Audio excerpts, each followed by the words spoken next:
tardes, mis hermanos. Qué bueno volvernos a encontrar en este su programa Hablemos en Confianza. Gracias por acompañarnos cada tarde de martes a las 3 de la tarde, hora de Cuba. Es un gran privilegio estar entre los programas de su preferencia y saber que usted espera por esta transmisión para conectarse y sintonizarnos. Hoy, como todos los martes, comenzamos hablando de un tema. Hoy estaremos hablando del dominio propio. Y quisiera que leyese conmigo 2 de Timoteo capítulo 1 versículo 7. En 2 de Timoteo 1:7 la Biblia dice: porque no nos ha dado Dios espíritu de cobardía, sino de poder, de amor y de dominio propio. Porque no nos ha dado Dios, lea con atención, espíritu de cobardía, sino de poder, de amor y de dominio propio. Por lo que podemos entender en la palabra, es que el dominio propio es un regalo, es una dádiva. Y lo que estaba diciendo la palabra es: yo te ruego que tengas dominio propio. El dominio propio es cuando no necesitas que alguien te domine, sino que tienes la capacidad de dominarte a ti mismo.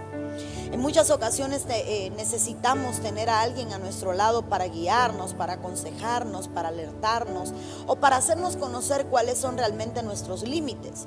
Y esto ocurre cuando alguien es un niño. El bebé necesita al papá: no hagas esto, cuidado, sube, ven, no toques, eso es peligro, aquí te quemas, ahí te cortas. Y todo el tiempo estamos protegiendo al bebé, al niño pequeño, porque no ha aprendido a tener dominio. Pero cuando crecemos, desarrollamos este dominio, aprendemos a reconocer el peligro, aprendemos a reconocer que aunque hay cosas que querramos hacer, no podemos hacer, y nos dominamos para no hacerlo, aun cuando queremos hacerlo. Ahora, si esto lo aplicamos a la vida espiritual, nos damos cuenta que el nuevo creyente no tiene dominio propio, porque no conoce qué es lo que está mal. El Espíritu empieza a convencer, la palabra empieza a enseñar y empieza a desarrollarse el conocimiento. Ahora, más que el conocimiento, tenemos que desarrollar el dominio propio sobre lo que ya conocemos. El dominio propio es aquello a lo que Pablo, cuando estaba escribiendo, se refería al decir: todo me es lícito, todo lo puedo hacer. Dominio propio, mas no todo me conviene. Necesito aprender a dominarme, a controlarme. Muchas veces le tenemos más miedo a nuestro cónyuge, a nuestros hijos, a nuestros padres, que a Dios mismo. Y cuando hacemos algo mal, nuestro dominio nos falla. Es como que yo sabía que estaba mal, pero no pude, no sé qué pasó y lo hice. Esa es la carencia del dominio propio. A menudo llega gente a la oficina diciéndome: yo sé que esto está mal, pero no puedo parar. Yo sé que lo que hago está mal, pero no sé qué pasa, no puedo. Yo sé que lo que pienso está mal, pero no puedo detenerme. Yo sé que ver pornografía está mal, pero no puedo detenerme de hacerlo. Yo sé que la autoestimulación está mal, pero no puedo detenerme. Esa es la carencia del dominio propio. Eso es cuando nos falta esa capacidad que nos da el Espíritu Santo para aprender a dominarnos y aprender a limitarnos. Una autolimitación. Aprender a decir: no voy a hacerlo sencillamente porque no quiero hacerlo. El dominio propio es cuando aprendemos a no actuar como nuestra carne quiere o como nuestra alma quiere, y actuar de acuerdo a como el Espíritu quiere. En una ocasión me escribe una señora desesperada y me dice: mi esposo me es infiel y por más que quiero hablarle no puedo. Eso es falta de dominio. ¿Por qué? ¿No será miedo, pastor? Exacto, porque la Biblia dice: Dios no nos ha dado espíritu de cobardía. No. Dios nos ha dado dominio propio para aprender a hablar sin meter nuestras emociones. Dominio propio en la profecía, para poder profetizar, para poder dar aquella palabra inspirada sin meter nuestras emociones. Aprender a dominar nuestra alma y decir: aunque estás emotivo, el llanto va a tener que esperar, las lágrimas van a tener que esperar. ¿Por qué? Porque se llama dominio propio. Dominio propio a la hora de predicar, para saber que hay muchas cosas que yo quiero decir, pero que muchas veces no puedo decir, porque hasta dónde lo que estoy diciendo está edificando. Entonces ahí hace falta el dominio propio. Dominio propio para no ser guiados por impulsos. A veces queremos defendernos, a veces queremos atacar, a veces queremos vengarnos, a veces queremos usar las redes sociales para defendernos de un ataque y convertimos las redes sociales, las plataformas digitales en medios de guerra entre los mismos cristianos. Eso es falta de dominio propio. Decir, hey, no vas a escribir. ¿Sabes qué? Vas a permanecer callado. ¿Sabes qué? Vas a permanecer tranquilo.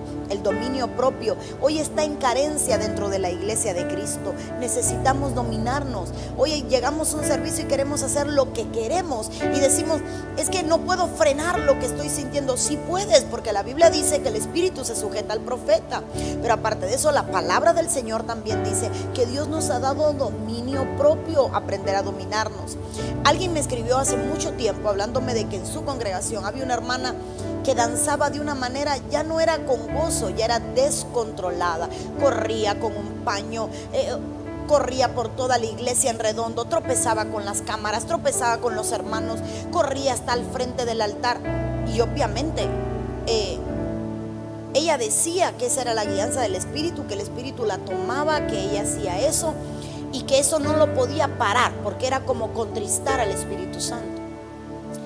Dios es un Dios de orden y el Espíritu no se contrista cuando usted respeta el orden de la casa de Dios.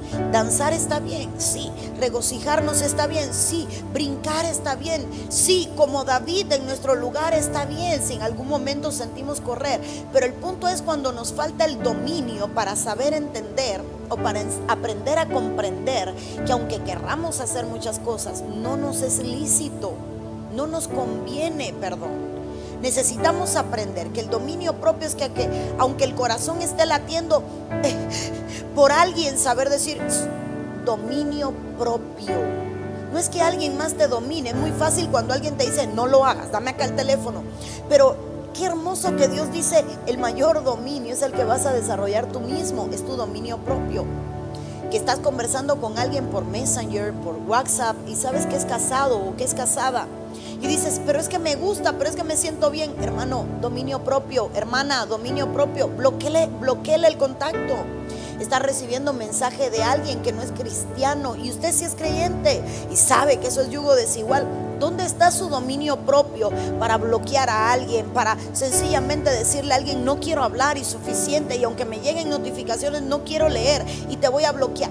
Falta de dominio propio. ¿Dónde está el dominio propio de los jóvenes que se dejan enamorar fácilmente por ojos lindos, por un cuerpo lindo y no decir, hey, dominio propio, aún no es el tiempo, aún no tengo la edad, aún no estoy preparado, aún me falta mucho en Cristo, creo que no es el momento? Sí, pero ¿qué tiene de malo? Ese es el punto. A eso se refería Pablo.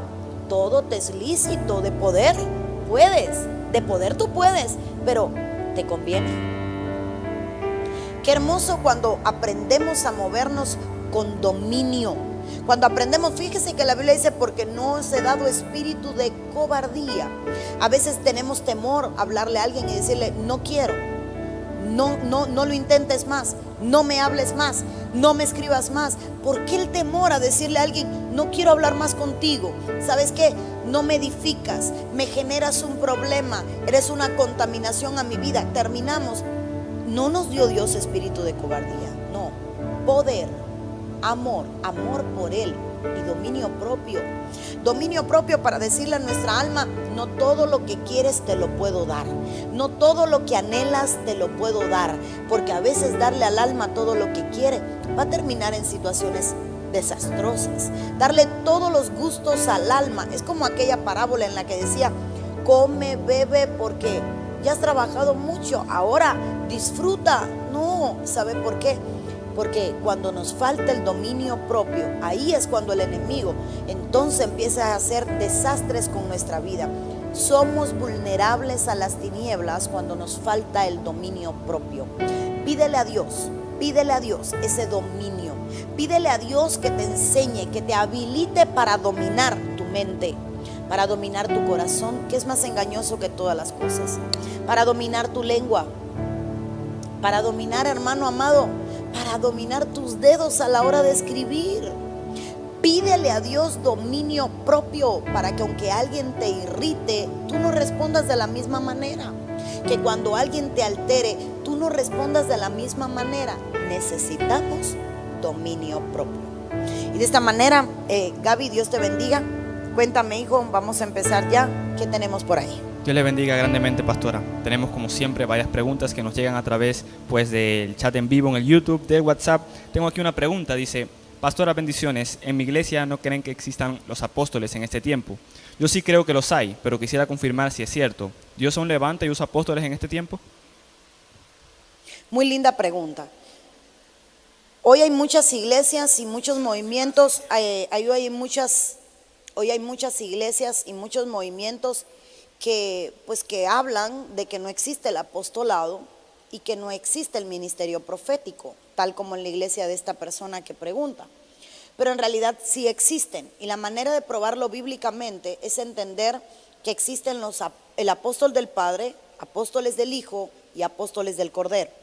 Por ejemplo, ¿quién es el apóstol del Padre? El apóstol del Padre es Jesús, Cristo. Cristo es el apóstol del Padre. El apóstol del Hijo, los 12. Esos son los apóstoles del Cordero, los 12 a los que llamó. Simón, Judas, bueno, los conocemos, ¿verdad? Juan, los 12 del Cordero. Pero luego aparecieron los apóstoles del Espíritu, que aparecen luego de Hechos capítulo 2, cuando asciende el Señor. Ahí tenemos que hablar que es muy prominente el apóstol Pablo. Tenemos que hablar de Timoteo.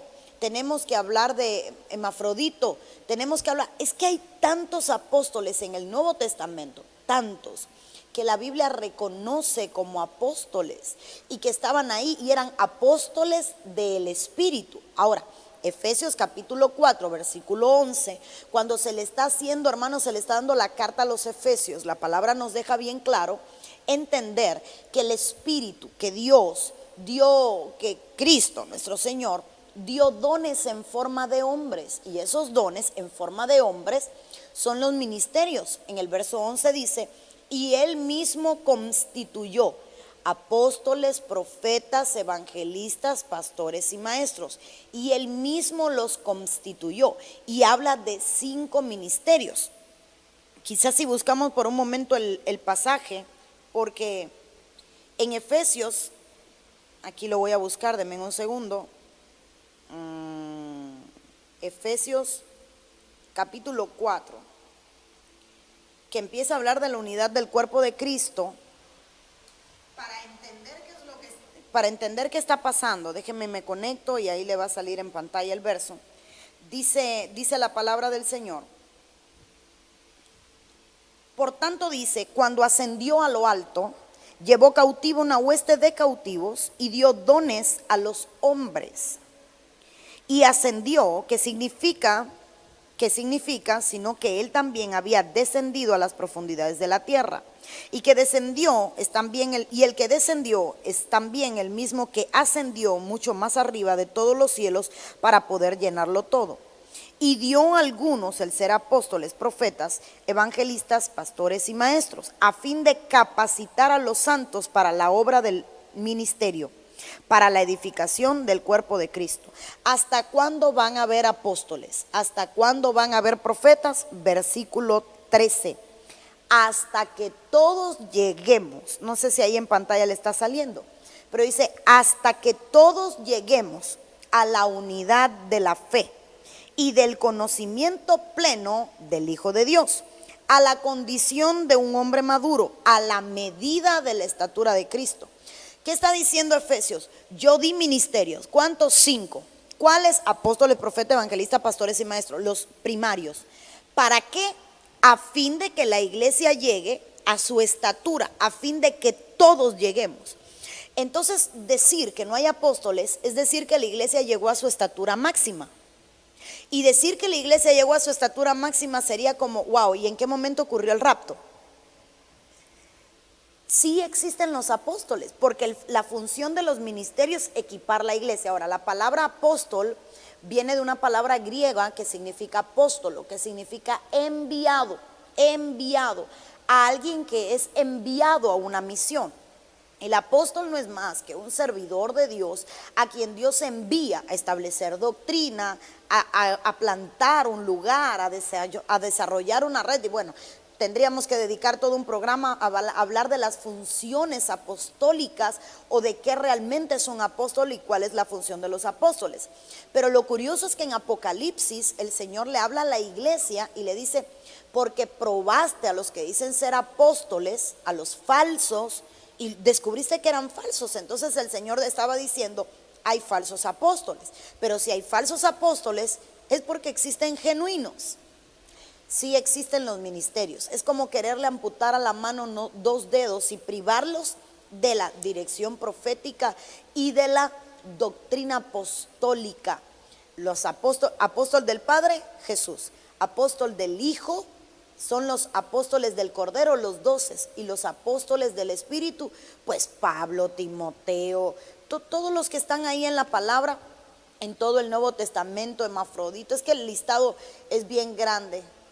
Epafrodito, ahí están todos, y muchos otros más que ahí están. Entonces sí existen los apóstoles en este tiempo, a pesar de que muchos no lo quieren entender. Cuéntame, Gaby. Amén. Ok, seguimos a través del chat en vivo. Dice esta pregunta: bendiciones, pastora, desde Gómez Palacio, Durango. Pastora, ¿cómo saber que es el Espíritu que te está diciendo que hagas eso o no? O no digas esto, ¿cómo saber? El otro día escuché algo curioso de alguien que decía que ya Dios no hablaba de manera audible. La verdad es que Dios nunca se va a callar, porque Él es Dios. Él es Dios. Ahora, ¿cómo saber que es el Espíritu el que está hablando? Hay algo que se llama testimonio interno. El testimonio interno es cuando Dios en tu interior te está guiando.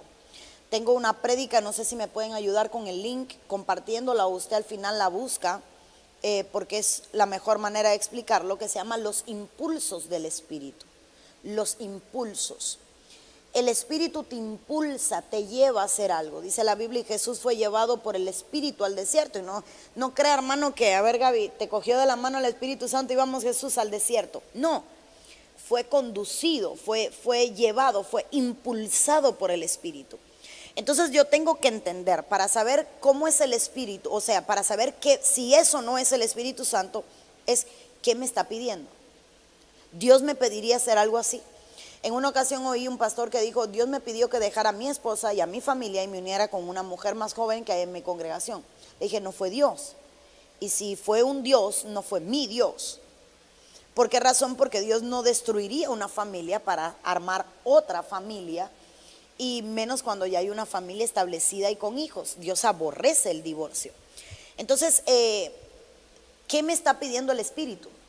Ve a una discoteca. No, eso no te lo va a pedir el Espíritu. ¿Qué te está pidiendo el Espíritu? Arrepiéntete. Eso sí lo hace. Él me convence de toda verdad. Él me convence de la palabra. Entonces, conocer si es o no la voz de Dios es conocer la palabra de Dios. Dios no me va a pedir algo que Él mismo prohíba. Dios no me va a pedir que yo haga algo contra lo que Él está. Dios no me va a pedir que yo haga algo que Él aborrezca. Dios no me va a pedir hacer algo que enoje al Espíritu Santo.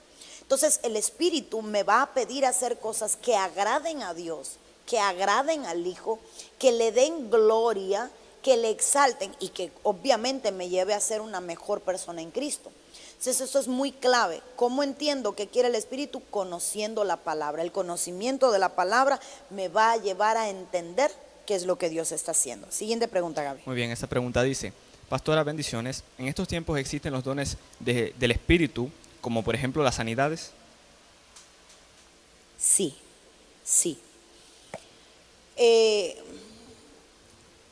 Voy a ponerlo así de una manera bien ilustrativa.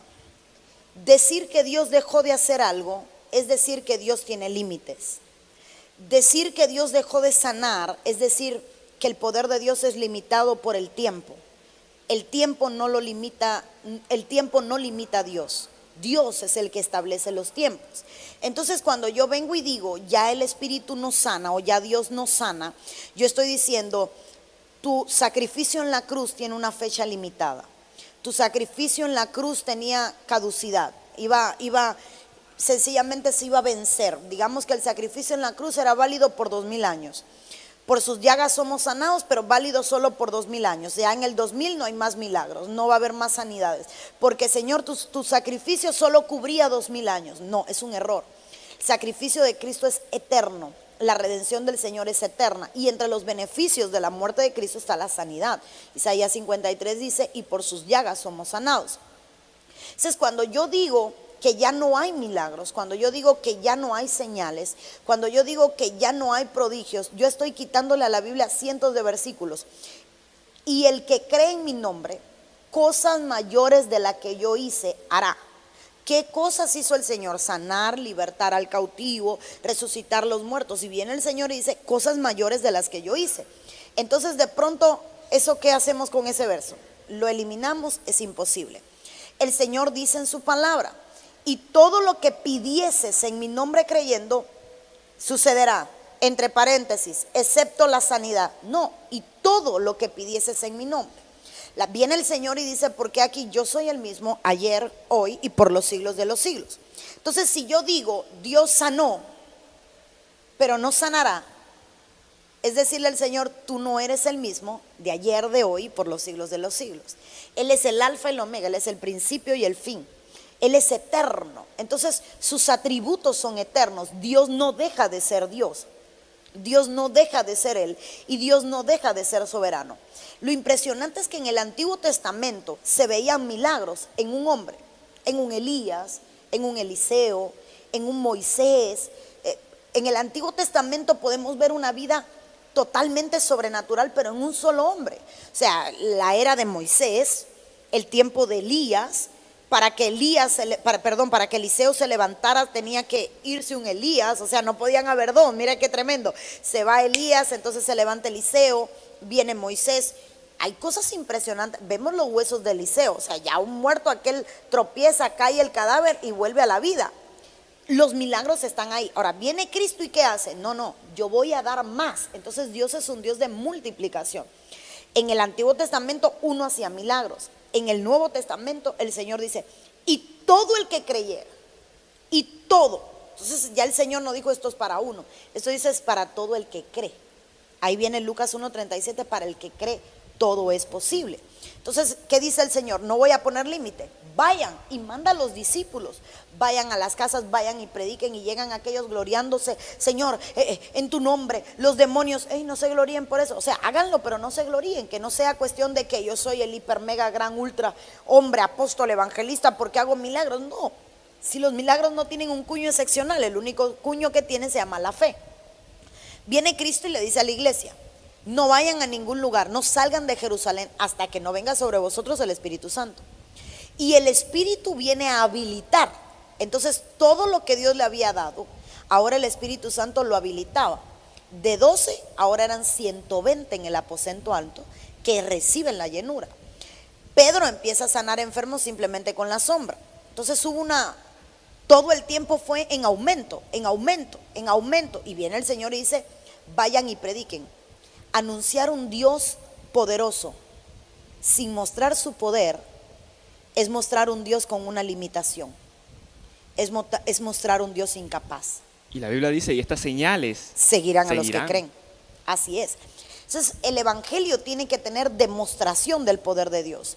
¿Por qué demostración? Hay gente que dice, es que no se puede, no podemos decir yo necesito ver para creer. Ok, en nosotros que nos ha sido suficiente la fe, realmente no necesitamos ver para creer, pero por cuanto creemos, vemos. O sea, yo creo y yo veo, porque yo creí primero. Y por cuanto creí, voy a ver el poder de Dios. Lo que no me puede pasar es que yo no crea que los milagros existen, porque estaría diciéndole, y bueno, y entonces si esto es así, no oremos. ¿Para qué vamos a orar si no va a haber respuesta? No clamemos, ¿y para qué vamos a clamar si esto es lo que nos tocó y así está bien? No. Dios es el mismo. Sí hay señales, sí hay milagros, sí hay maravillas. Es cierto que el enemigo va a intentar hacerlo porque es un imitador. El enemigo va a intentar sanar, va a hacerlo, va a engañar a muchos. Pero mi fe tiene que ser sólida y entender que el Señor es el mismo ayer, hoy y por siempre.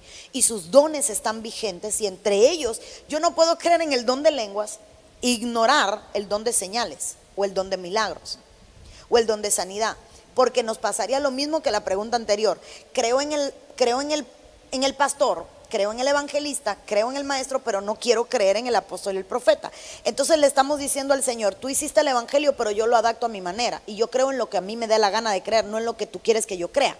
Creo en ciertos dones, pero no creo en otros dones. No, hermano, la palabra del Señor es un paquete y hay que creerla completa. Siguiente pregunta, Gaby. Amén. Esta dice a través del WhatsApp. Pregunta: mi mamá es cristiana, tiene como 10 años de convertida, mi papá no lo es, y la deja asistir a una iglesia, pero no la sustenta económicamente y le engaña con mujeres.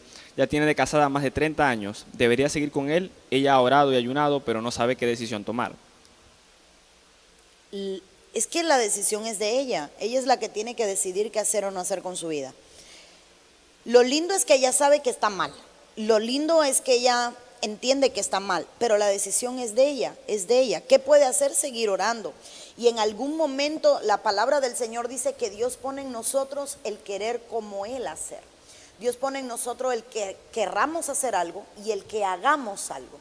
Muchas veces queremos hacer algo, pero el querer no nos sale, esa decisión.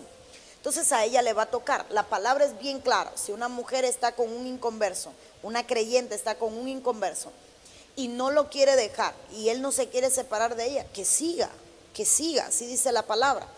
Ella está creyendo que en algún momento él puede convertirse, venir a Cristo, o está esperando tomar la decisión correcta. Entonces a ella le toca, porque si ella sabe que él es infiel, ella también sabe que Dios le ha hecho libre. Ella también sabe que Dios le deja libre por causa de infidelidad, pero la decisión la tiene que tomar ella. Siguiente pregunta, Gaby. Dice esta en el YouTube: desde que he escuchado sus prédicas he tenido revelación, me convertí hace 1 año y medio, amo mi iglesia y a mis pastores, pero ¿cómo les digo que está mal celebrar la Navidad? No se lo puede decir. Dios mío, está buena. Está buena porque a pesar de ser tan sencilla, necesita una alta dosis de sabiduría. Es como que una hija llega y le diga a la mamá: el arroz que haces está malo o se hace así. Pero imagínese decirle: toda la vida me has criado con un arroz que es malo. Entonces la revelación no le llega a todo el mundo por igual, ni le llega a todo el mundo en el mismo tiempo. Y vuelvo y repito, es el Espíritu el que pone, el Espíritu Santo es el que pone el convencimiento. El Espíritu Santo es el que convence. Entonces, ¿qué hago por mi pastor? Ore, quizás pídale una entrevista, pídale una cita y dígale: mire, pastor, yo quiero mostrarle lo que el Señor me ha mostrado, y explíquele, expóngale, no impóngale. Porque qué triste es para un pastor cuando viene una oveja tratándote de imponer lo que ella cree que es correcto. No, tú tienes tu visión, yo tengo la mía. Entonces usted puede pedirle una cita al pastor, ir bien preparado y exponerle lo que usted cree y esperar cuál es su respuesta. Pero en algún momento va a llegar el momento en que usted va a tener que definir si va a seguir ahí, a pesar de que no es compatible con la visión y con la doctrina, o si va a tener que moverse. Mire qué difícil, porque pongamos que yo no creo en la Navidad y llegar a una iglesia donde tienen un arbolito de Navidad hasta el techo es incómodo. Y hoy vine al culto a adorar al Señor, sí, pero hoy es la cantata. ¿Qué es la cantata? Vamos todo el mundo a cantarle a la Navidad. Qué bueno llegó la Navidad. Y uno, ok, ¿en qué momento voy a adorar a Dios? Entonces va a ser una situación difícil, que lleva oración, que lleva decisión, pero yo pienso que primero debe de conversar con su pastor. Siguiente pregunta, Gaby. Ok, esa dice a través de YouTube: Dios le bendiga, mis hermanos. Una pregunta: ¿la bipolaridad es un demonio?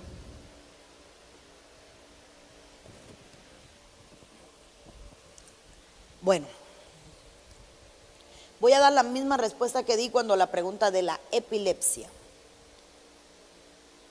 ¿Hay bipolaridades que son desatadas por espíritu inmundo? Sí. No todo el bipolar tiene demonios. ¿Qué es esto, pastora? Que no existe algo absoluto. Hay personas que son bipolares por una mala educación del alma. ¿Qué es esto?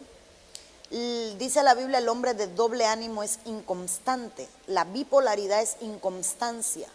Vengo a la iglesia una semana, luego no vengo. Esta semana me siento feliz, pero después no me siento feliz.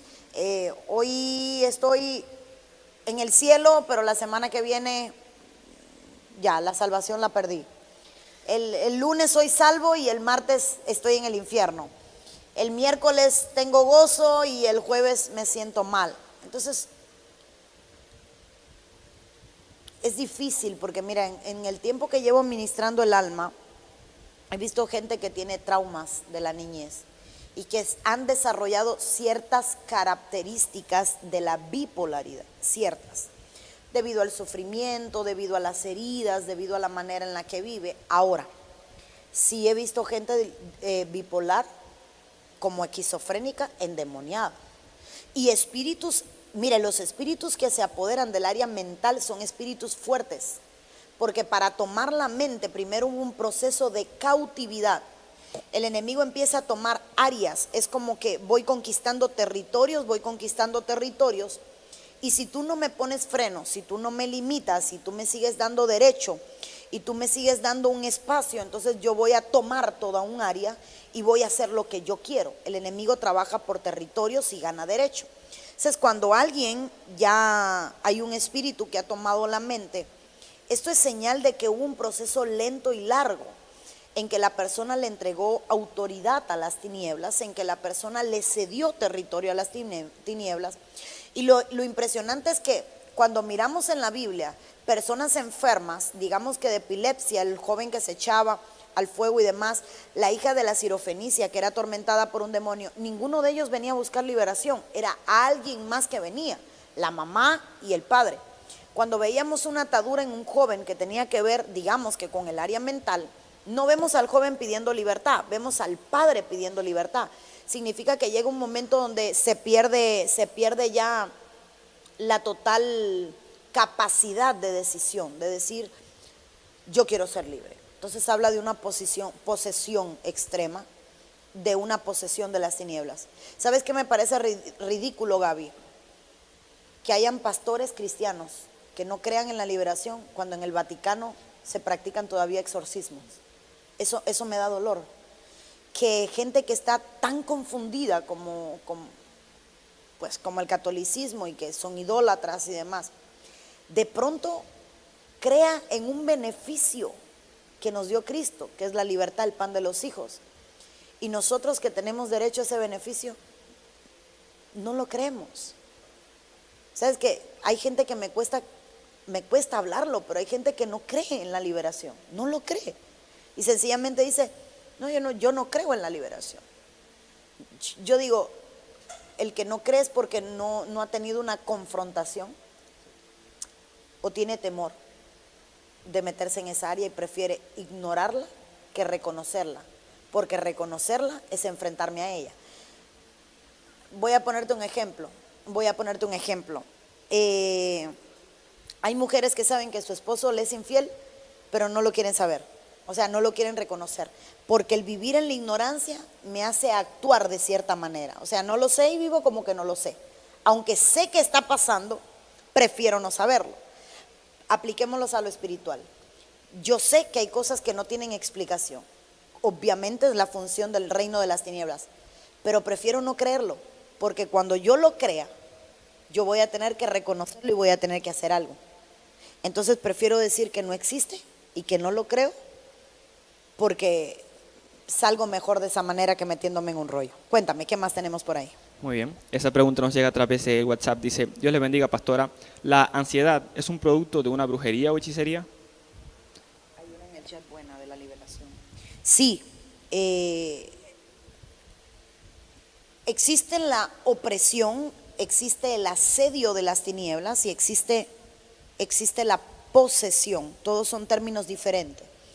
El acecho es cuando hay cercos de las tinieblas, y podemos hablar de que hay trabajos de brujerías o de hechicerías cuando alguien se pone en un altar, cuando a alguien le desatan una persecución demoníaca, y este efecto viene con la intención de hacer que la persona se sienta atrapada, acechada, que la persona se sienta abatida, deprimida, ansioso. Yo no puedo decir que toda la ansiedad viene por brujería, porque hay una ansiedad que viene por sufrimiento. Recibí una mala noticia y me puse ansioso. Hay gente que se comen las uñas, que comen demasiado, que no comen, ¿Por qué? Porque la ansiedad se maneja de diferente manera. La ansiedad tiene que ver, es que esto es lo profundo, no quiero seguir hablando porque es el libro que estoy escribiendo ahora, pero lo lindo de esto está en, Gaby, en que una herida en el alma puede desarrollar ansiedad, puede desarrollar depresión cuando no es sanada. Hay traumas en los niños que lo pueden dejar comiéndose las uñas, chupándose el dedo, arrancándose el pelo. Hay niños que se arrancan el pelo y no lo sienten. Hay niños que se muerden y decimos, ¿qué le pasa? Está ansioso. ¿Cuál es el cuadro que está mirando en casa con los padres que de pronto desarrollan una actitud de ansiedad? Hay niños que están atados a un dispositivo electrónico y si usted es padre, necesito su atención.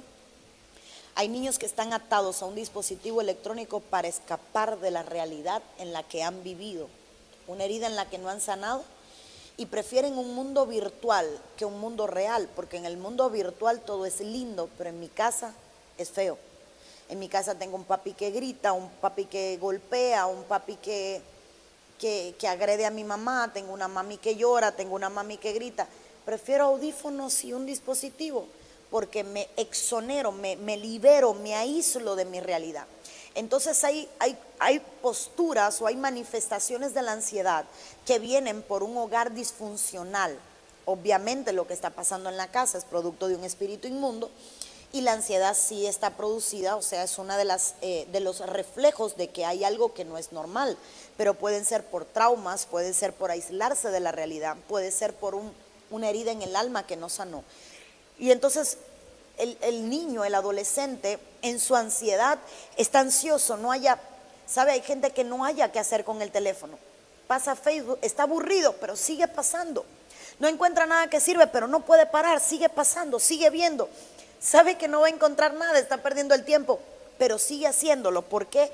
Porque hay una ansiedad que viene producto a un vacío. Ando buscando que me llene, pero en realidad nadie me llena. Ando buscando cómo comer para llenar, pero te vas a llenar tu estómago, pero no vas a llenar el vacío que hay en tu alma.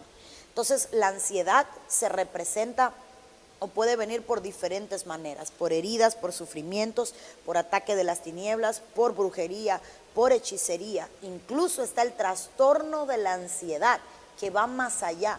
Es cuando ya alguien no tiene el control y es peligroso y necesita liberación y ministración. Gaby, antes de que me hagas la próxima pregunta, que sé que ibas a toda velocidad, no hemos saludado a nadie. Y vamos a saludar a todos aquellos que nos están viendo en vivo a través del lugar donde esté. Tenemos mucho más de 1000 personas conectadas en vivo ahora mismo viendo el programa. Así que a usted, saludos y bendiciones. Cuéntenos desde dónde nos ve.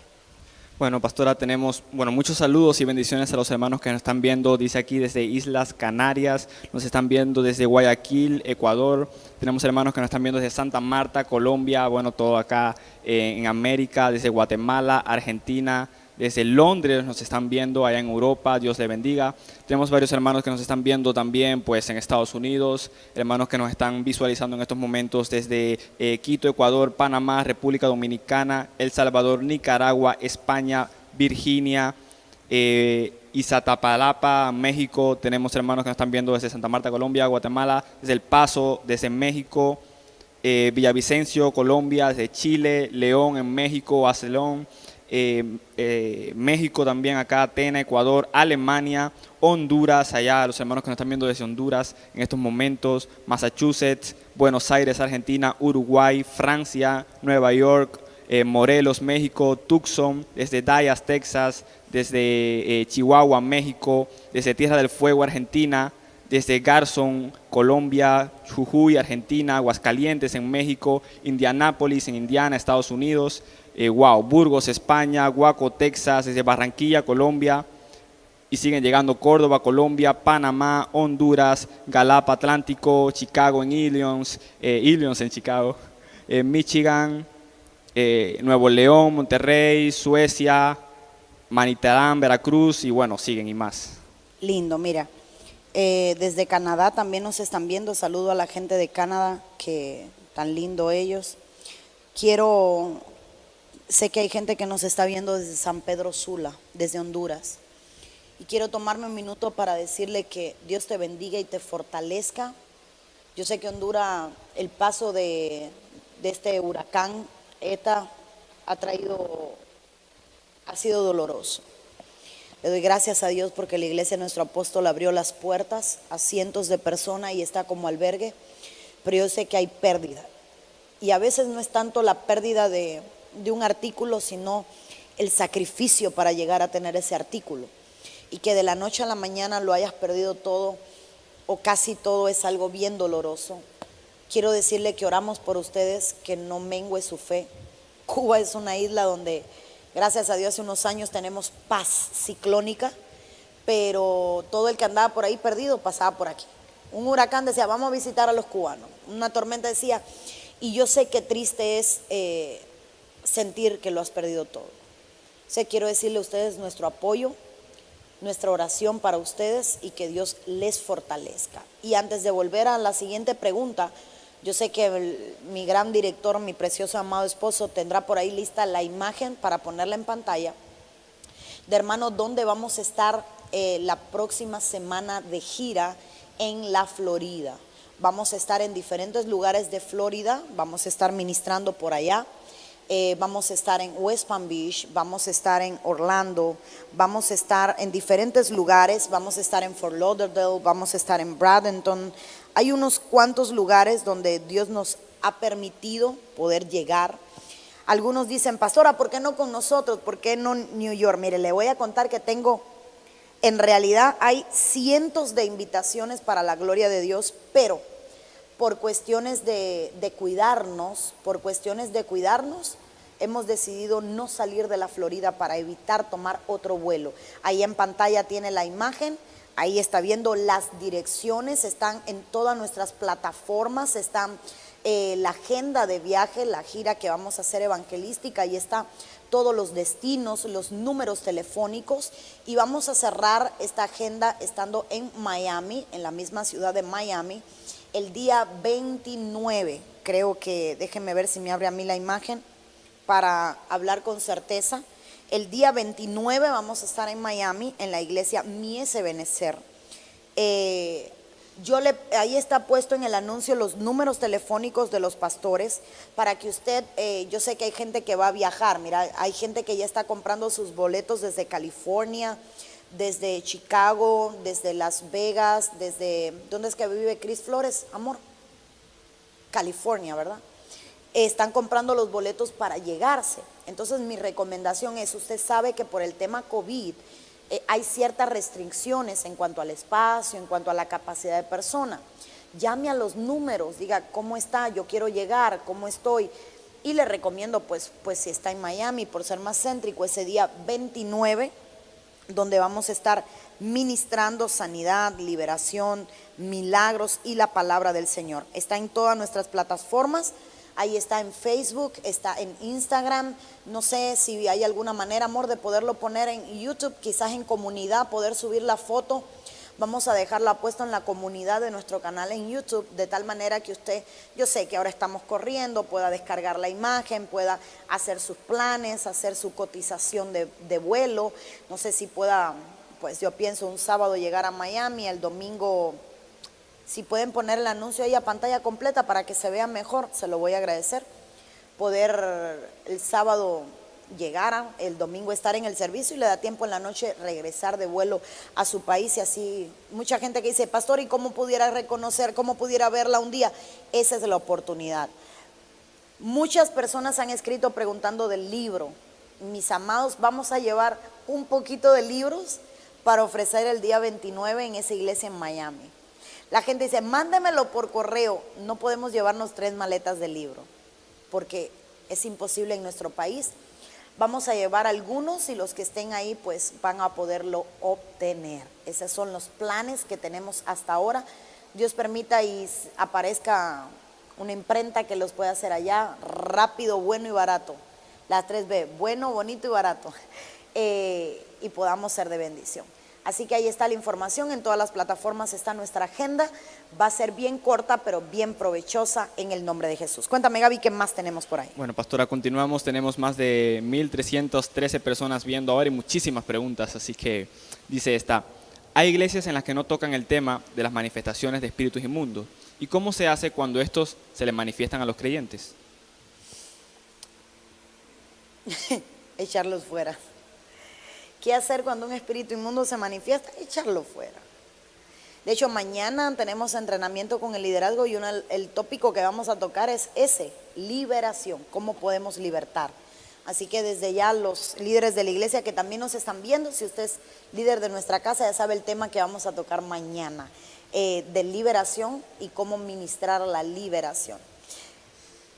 Gaby, es una pregunta bien profunda. ¿Qué hacer cuando en una iglesia no se ministra liberación? La verdad yo no sé. No sé, porque desde el día que me convertí he creído en la liberación y ese es el área donde Dios me ha llevado a moverme. Yo sé que es difícil que alguien esté atado en un lugar, pero quizás el único ejemplo que puedo poner está en el Nuevo Testamento, y fue cuando Jesús llega a la sinagoga y está aquella mujer que dice la palabra que es hija de Abraham, y la palabra describe que ella está encorvada, y dice que la señora llega delante de Cristo y está encorvada, y el Señor al verla es movido a compasión y ora por ella, y dice que el espíritu de enfermedad la abandona y la mujer se endereza. Esta mujer no iba por primera vez a la sinagoga, ella iba a la sinagoga continuamente. Dice la Biblia que era una hija de Abraham. Entonces lo que yo puedo ver es que había una casa en la cual no había un mover de liberación, porque sabemos que en la sinagoga, pues los principales de la sinagoga atacaban a Jesús. Los fariseos, los escribas de la ley, qué doctrina, con qué autoridad echa fuera demonios, de dónde salió, si echa fuera los demonios es por Belcebú, sabemos todo esto. Y entonces esta mujer tenía necesidad de ser libre, pero llega el momento en que ella tiene un encuentro con Cristo. Y en ese encuentro con Cristo el Señor la liberta y el Señor la hace libre. No sé si puedo decirlo en cámara, pero me voy a atrever a decirlo, ya luego mi esposo me regañará si lo digo mal, pero ahí le voy. Mucha gente ha llegado a donde nosotros hemos estado predicando escondido, buscando liberación. Y hay algo en tu corazón que te mueve a compasión. En mi corazón hay algo que me mueve a compasión. Porque es una necesidad que tenemos de ser libre. La libertad es una necesidad, es algo imprescindible. Mi caminar en Cristo nunca va a ser igual mientras yo esté atado que cuando yo esté liberado. Y la liberación es algo que tiene un efecto impresionante a nivel familiar. Cuando Jesús liberta al Gadareno, el Gadareno quiere ir con Jesús y le dice, llévame contigo. Quiere subirse a la barca. Dios mío, estaba desnudo, vergüenza. Me imagino que cuando vuelve así se mira, todas sus manos llenas de marcas, se había cortado. Dice que se agredía y de pronto se ve libre. Y lo lindo es que Jesús le dice, porque Jesús no quería tantos seguidores como si gente que tuviera rescatada su familia y su casa. Y Jesús le dice, ve a tu casa. ¿Por qué Jesús lo manda a su casa? ¿Por qué Jesús le dice al Gadareno, vete a tu casa, vete a los tuyos? Y yo pensé, quizás este hombre era casado. Imagínate para la esposa saber, ¿y tu esposa dónde está? Ahí en el cementerio. ¿Y eso qué hace? Es que vive en el sepulcro. Imagínate que quizás este hombre tenía hijos. Y qué duro para un hijo ir a la escuela y tu papá, tú no eres la hija del que vive en los sepulcros, tú no eres el hijo del que... Y entonces había una casa destruida, porque en el pasaje se puede ver que lo intentaban ayudar. Muchas veces lo habían atado con cadenas y grillos, mas él lo rompía. Entonces se ve que había gente que amaba a este hombre y que le preocupaba el hombre, pero no podía. Entonces ya lo dejaron por imposible, no podían hacer nada. Y cuando Cristo lo libera le dice, ve a tu casa. Entonces lo que el Señor le estaba diciendo era, ve y restaura tu hogar. Entonces la liberación es algo que trae restauración del hogar. Pongamos que hay alguien que es adicto a la droga es un espíritu, la adicción es un espíritu. Cuando esa persona es libre, usted sabe el testimonio, la restauración en el hogar, cuando todo el mundo le ha visto perder todo por la droga. Que alguien esté atado al adulterio, una mujer dañada, una mujer dolida, hijos dañados, y de pronto hay una restauración. Un hombre alcohólico y de pronto hay una restauración. Entonces la liberación tiene un efecto más allá de lo que imaginamos, porque la liberación en una persona repercute en toda una casa. Toda área en la que tú eres libre va a influenciar en tu hogar, pero toda área en la que tú estás cautivo también va a destruir tu casa. Un hombre con problemas de carácter es nocivo para un hogar. Un hombre iracundo, un hombre un hombre con problemas de ira, de temperamento, de que quiero matar al niño y quizás no lo quiero matar, pero está en mi lenguaje, la violencia está impresa en mi lenguaje y te voy a reventar y quisiera matarte y si te cojo te exploto. Entonces el lenguaje no está, no está el efecto, pero sí está la palabra, y esa palabra va generando un efecto en la vida del niño. Entonces una madre golpeada, adolorida, un hijo que está acostumbrado a ver una madre que daña, que ha sido dañada, y de pronto esa persona es libre. ¿Imaginas el efecto en esa casa? De ver un niño, su padre transformado, de ver una niña, su padre transformado, de ver una esposa, su esposo. Es que a mí me apasiona la liberación, porque va más allá de lo que podamos concebir, va más allá de lo que podemos imaginar. Siguiente pregunta, Gaby. Amén, pastora. Ay, no respondí la pregunta. ¿Y por fin qué hago? Bueno, ¿qué hace? Anhelar la liberación y buscarla. Le recomiendo el mensaje que estás dispuesto a hacer. Naamán vivía en un lugar donde no podía tener sanidad y estuvo dispuesto a hacer lo que tuviese que hacer para llegar a ver a Eliseo para que orara por él. Entonces, tenemos que estar dispuestos a todo. Ya, eso es todo. Ok, muy bien. Esa pregunta a través del YouTube dice: pastora, ¿qué usted cree de los que predican de la unicidad de Jesucristo?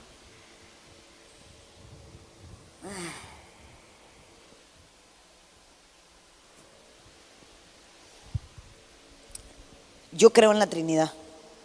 Yo creo en Dios Padre, creo en Dios Hijo y creo en el Espíritu Santo. No ataco a quien cree al que es unicitario, al que cree en uno solo, y voy a terminar la pregunta ya para que luego no me cojan y me hagan un videíto controversial. Pero yo creo en un Dios trino. Yo veo a Dios en todo. Cuando Dios dice hagamos al hombre, Él no estaba solo. Cuando la palabra dice en Primera de Juan, en el principio era el verbo era Dios y el verbo era con Dios, y estaba hablando de Cristo. Entonces obviamente yo no puedo negar de que Él estaba acompañado. El ejemplo más sólido fue en el Jordán, en el bautismo, donde se presenta la Trinidad: Jesús en las aguas, el Padre desde el cielo hablando, este es mi Hijo amado en el que tengo complacencia, y el Espíritu Santo descendiendo en forma física, corpórea, de paloma sobre sus hombros. Yo no puedo negar eso. Yo no puedo negar el hecho de que Cristo dijo: yo voy a mi Padre y le voy a rogar al Padre para que envíe a alguien más, al Consolador. Entonces veo a Cristo exponiendo la Trinidad. Veo a Cristo que manifestó la Trinidad en el Jordán: Padre, Hijo bautizándose y el Espíritu Santo. Veo a Cristo cuando le habla a sus discípulos presentar la Trinidad, diciendo: preséntanos al Padre. ¿No me ves? Si me has visto a mí, has visto al Padre. Entonces Él estaba diciendo, coexistimos, cosomos, estamos. No soy yo, porque Él no dijo yo soy el Padre. Él dijo: el que me ha visto a mí, ha visto al Padre.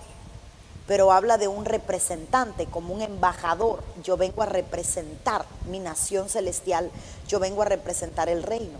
Entonces hay versos que no podemos obviar porque están ahí bien claro: la Trinidad de Dios. La Trinidad de Dios está dentro del arca del pacto: la vara que reverdeció, las tablas de la ley y el maná. Las tablas de la ley, el Padre; el maná, Cristo. Yo soy el pan, yo soy el maná que descendió del cielo. Y la vara que reverdeció es el Espíritu Santo, que es el que nos hace reverdecer, arrepentirnos. Entonces, ¿qué creo? Creo que en algún momento el Espíritu les hará entender lo que están haciendo. Ellos usan mucho el verso donde dice: y se bautizaban en el nombre de Jesús. Pero también Jesús dice en la gran comisión: id y haced discípulos a todas las naciones, bautizándolos en el nombre del Padre, del Hijo y del Espíritu Santo. Entonces es Cristo exponiendo la Trinidad. Nadie expuso mejor la Trinidad que Cristo. Nadie. Él fue el que mejor expuso la Trinidad y la función de cada uno de ellos. Ahora, quizás no lo puedo justificar de ninguna manera que quiero, pero nosotros debemos de estar firmes y creyendo en nuestra doctrina. El Padre nos eligió, el Hijo nos justificó y el Espíritu Santo es quien nos conduce al arrepentimiento para alcanzar al Hijo y así ver al Señor. Cuéntame, ¿qué más? Amén. Continuamos. Dice esta, pastora, somos cristianos y tengo un hijo con autismo severo y es adicto a la tableta. He pedido a Dios oración por él porque para ir al culto tengo que darle un tablet para que esté tranquilo. ¿Qué puedo hacer en este caso? El autismo es una enfermedad genética, es un diagnóstico genético que la persona con autismo repite patrones. Y si al niño se le enseñó a temprana edad a usar un tablet, ahora le va a ser muy difícil quitárselo, no imposible, porque el niño aprendió a usar algo y usted encontró en ese algo una manera de entretener al niño. Entonces el niño encontró cuál es su pacificador y su pacificador es una tableta. Entonces es difícil porque se le dio un modo de comportarse y pues hoy se lo queremos quitar, pero es difícil. Y cuando digo difícil, digo no es imposible. Quitando el niño con autismo, lo peor que puede haber para un niño es un dispositivo electrónico sin límite, sin tiempo indefinido en sus manos. Los efectos son catastróficos. Entonces yo creo que hay una responsabilidad en los padres de aprender a limitar el uso. Y si el niño ha desarrollado una adicción, qué triste lo que voy a decir y qué feo se puede oír, y perdóneme si lacero su alma con lo que voy a hablar, pero hay padres que hicieron adictos a los hijos, a la tecnología. Mi hijo es adicto al videojuego. ¿Cómo lo empezó a jugar? No, yo se lo compré. Mi hijo es adicto al del teléfono. ¿Quién se lo compró? Yo. Entonces, a veces somos los culpables de problemas familiares y debemos de enfrentar nuestra responsabilidad y actuar con sabiduría y empezar a corregir. Siempre hay tiempo, pero el tiempo es hoy, no mañana, no después, es hoy empezar a hacerlo. Siguiente pregunta, Gaby, mientras el hermano del piano me acompaña. Dice esta pregunta, pastora, buenas tardes. Últimamente me he sentido con temor excesivo al futuro. ¿Es esto falta de dominio propio? Temor excesivo al futuro. Wow.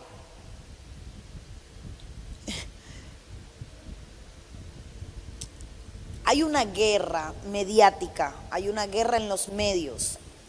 Los medios están trabajando con el temor, porque el que infringe temor vende.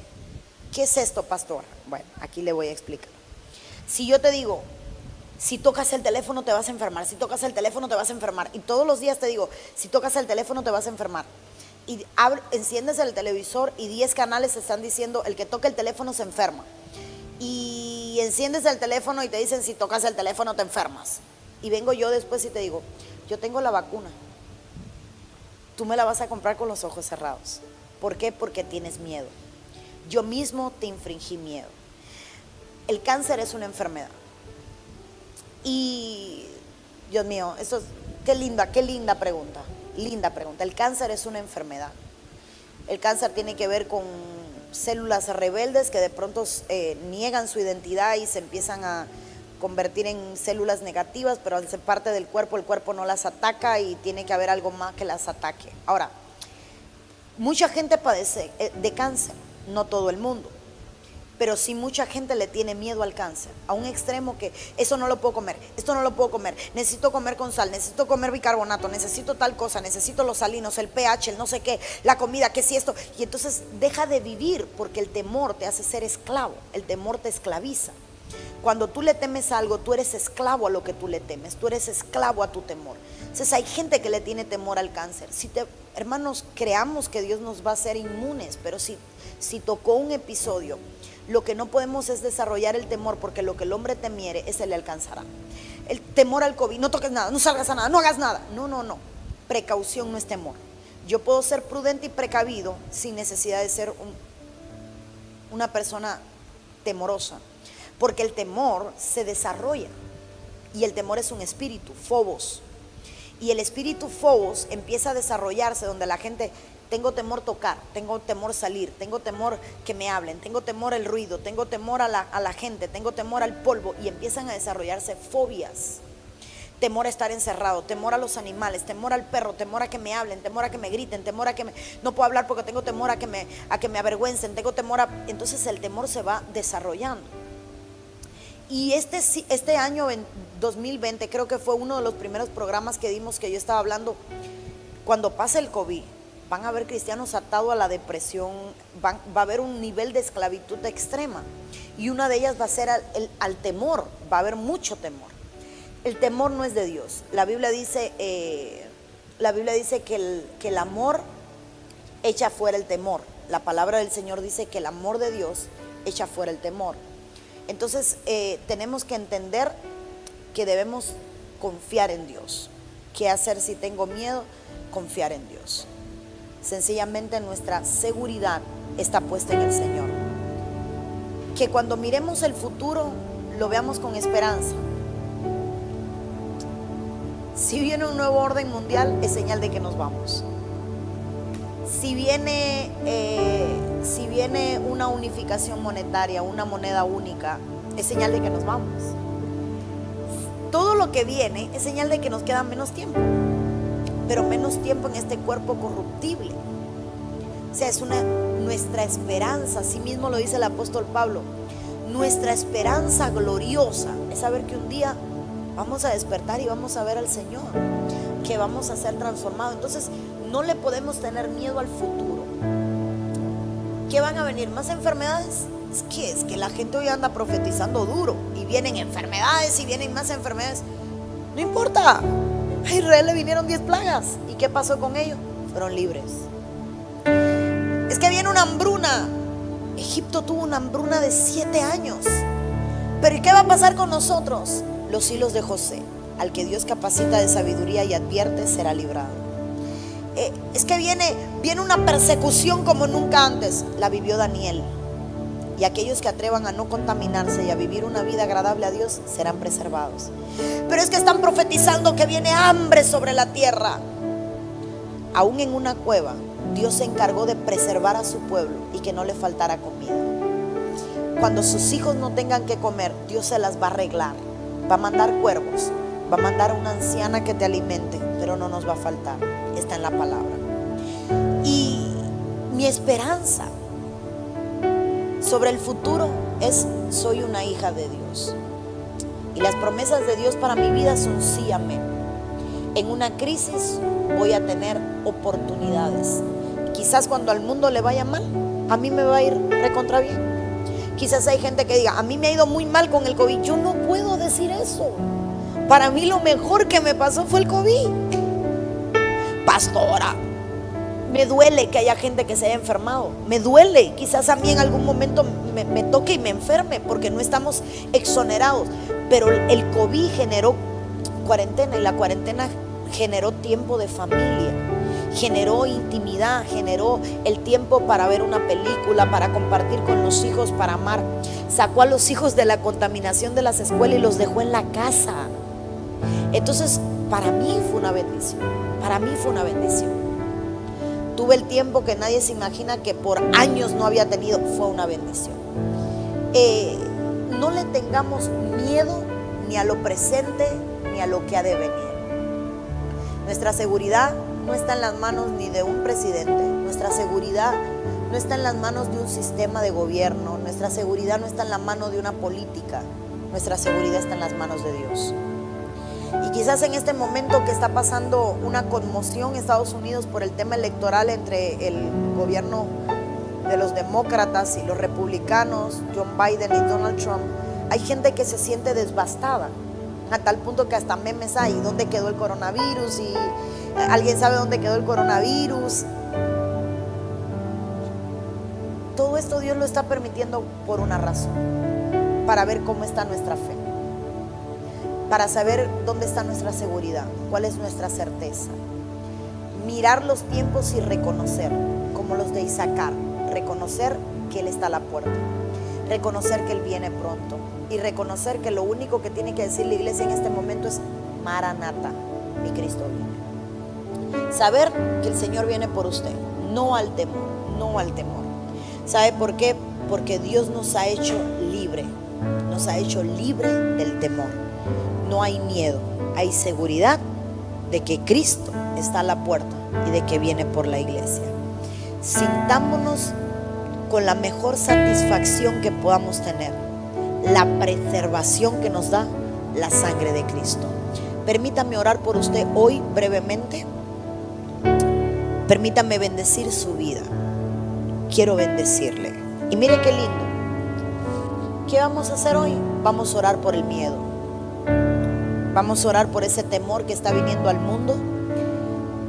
Un temor que es un espíritu que está mandando el enemigo a través de enfermedades, a través de profecías, a través del clima. Se ha unido todo a través de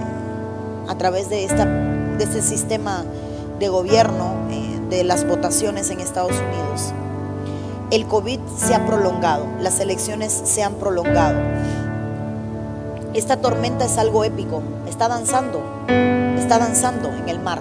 Ella coge, retorna, ha hecho giros, es como si estuviera enseñándonos, avisándonos a nivel naturaleza de que algo se avecina.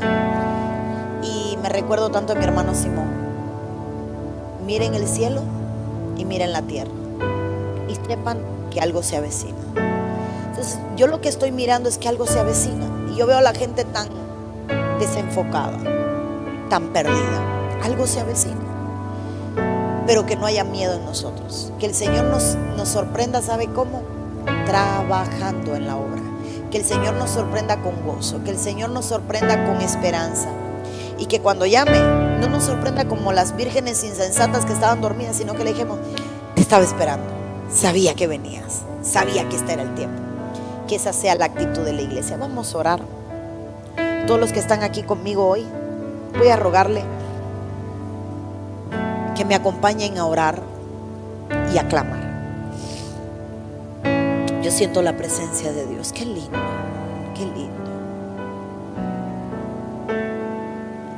Padre, en el nombre de Jesús, en el nombre de Cristo, hoy levantamos un clamor desde aquí, Señor. Un clamor por el mundo, un clamor por las naciones, un clamor por Estados Unidos, un clamor por Honduras, un clamor, Señor, por todos esos países que están enfrentando situaciones políticas con los gobiernos. Un clamor por Cuba, Señor, estoy levantando. Tú mejor que nadie sabes los acontecimientos políticos, económicos, las escaseces a nivel mundial. Tú las conoces mejor que nadie, Padre amado. Pero hoy clamo, Señor, clamo por tu pueblo, clamo por tu iglesia. Clamo, Señor, por un pueblo que vive atemorizado. Sé tú, Señor, echando fuera todo temor. Sé tú, Señor, reprendemos fobos, reprendemos el miedo en el nombre de Cristo sobre el corazón de tu pueblo. Esas personas que viven con el miedo a la enfermedad, Dios mío, que la precaución y la prudencia no falte, pero que el temor desaparezca, Padre amado. Señor, yo estoy clamando por esa gente que ha perdido la fe por lo que está pasando a nivel electoral ahora mismo. Nuestra seguridad y nuestra certeza está en ti, bendito Dios. Señor, que nuestros pies sean puestos sobre la roca inconmovible que eres tú, Dios amado, porque no caminamos por vista, no caminamos por lo que vemos, por lo que oímos, por lo que leemos. Caminamos, Señor, por fe. Caminamos, Señor, con la certeza de saber que se avecina un tiempo bueno para nosotros, un tiempo de gloria. Gracias, Señor, porque sabemos que las aflicciones del tiempo presente no son comparables con la gloria del tiempo venidero que está por manifestarse. Hoy desde este set yo estoy enviando la palabra. Hoy desde este lugar yo estoy enviando la palabra sobre tu vida, sobre tu casa, sobre tu nación, sobre tu lugar donde te encuentras, sobre tu iglesia. Y estamos reprendiendo todo temor, estamos echando fuera todo miedo, estamos diciéndole al enemigo que no puede sembrar el pánico en nuestra casa, en nuestros hijos, en nuestros hogares, porque mayor es la esperanza que tenemos en Cristo que la incertidumbre de la cual nos llena el mundo. Padre amado, nuestra seguridad, nuestro socorro viene de Jehová, de bendito Dios. Que no dude nuestro corazón, que no dude nuestro corazón, que no dude nuestra alma, bendito Dios, que no dudemos nunca de que seremos preservados. Aunque ande mortandad, aunque ande la muerte, plaga no tocará nuestra morada, no nos matará, porque en ti hemos confiado. Y aún, Señor, si viniese la muerte, en ti es ganancia, amado Señor. La pérdida en ti es ganancia, bendito Padre. Gracias, Señor, porque tú estás sacudiendo el mundo. Gracias, Señor, porque tú estás sacudiendo a la iglesia. Pero que la actitud sea, Señor, acercarse a ti y no temer. Estamos, Señor, derrotando toda fortaleza. Estamos derribando toda fortaleza mental de miedo que ha entrado a tu pueblo, que ha entrado en cada casa, que ha entrado en cada hogar, que ha entrado en cada familia. El temor a la crisis, el temor al desempleo, el temor a la pérdida económica.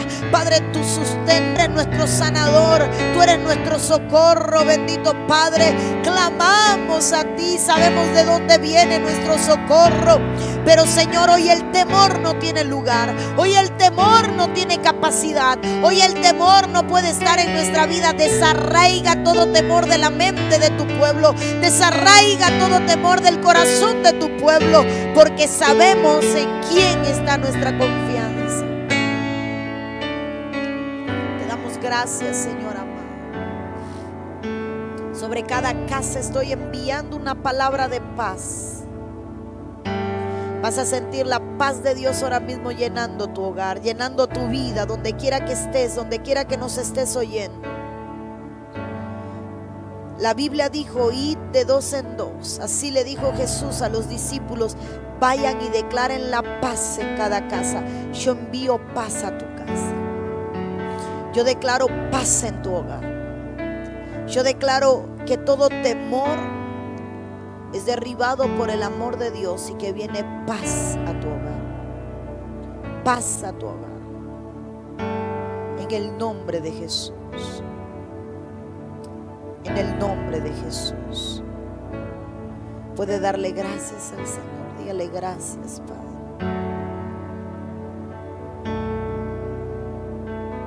Gracias, Señor. Gracias, Señor. Yo siento tan dulce la presencia de Dios, que yo sé que hay casas que ahora mismo han sido visitadas por la presencia del Espíritu Santo y han sido llenas de paz. Si a algo le temías, si algo ocupaba tu mente y tu corazón, recibe la paz de Dios hoy en tu casa.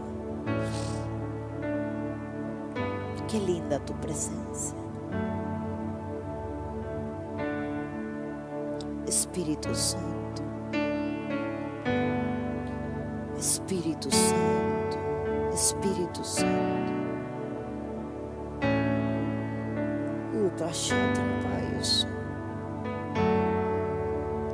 Tu casa se llena de paz. Donde quiera que estés, la paz del Señor te envuelve, te llena. Una paz no como el mundo la da. Una paz solo como la que el Señor puede darte. Gracias, Espíritu Santo. Dele gracias a Dios ahí donde está. Dele gracias al Señor.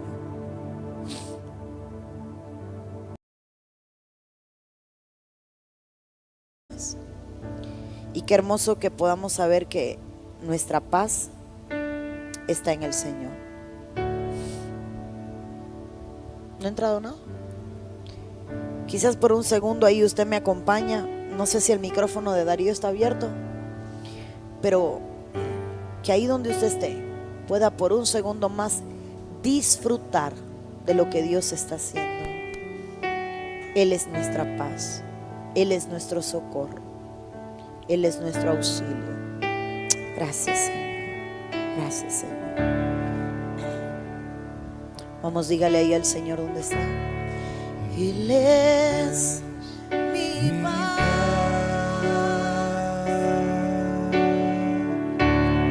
Él ha roto todas mis cadenas.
la sabe ahí en su hogar, cántela.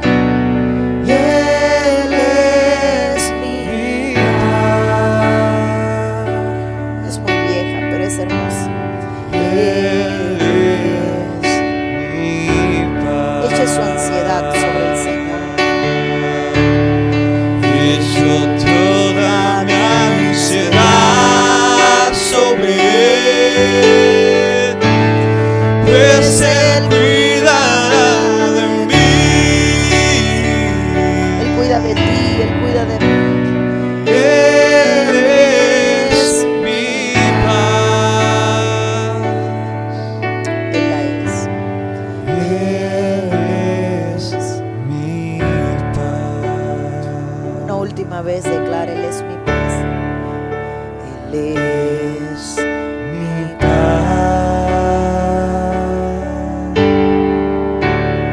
Él ha roto todas mis cadenas.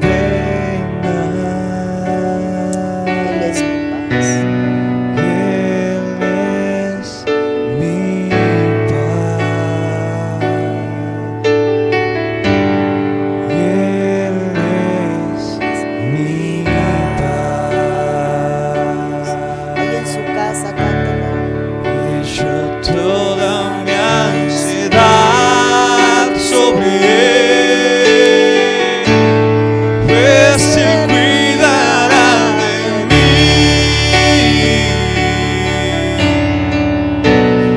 Él es mi paz.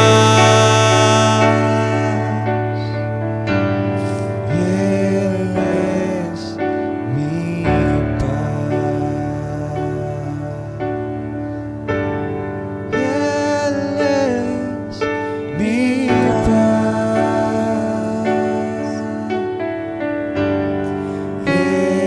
es mi Gracias, Señor. De esta manera tan hermosa, llegamos al final de este programa. Que tu casa sea llena de la gloria de Dios y que la paz de Cristo esté en tu hogar, hoy y siempre. Te bendigo en el nombre de Jesús. Gracias por acompañarnos. Gracias a todo el equipo de trabajo que está aquí sirviendo para que usted pueda ser bendecido. Dios te bendiga. Nos vemos en otro programa. Hablemos en confianza. Bendiciones.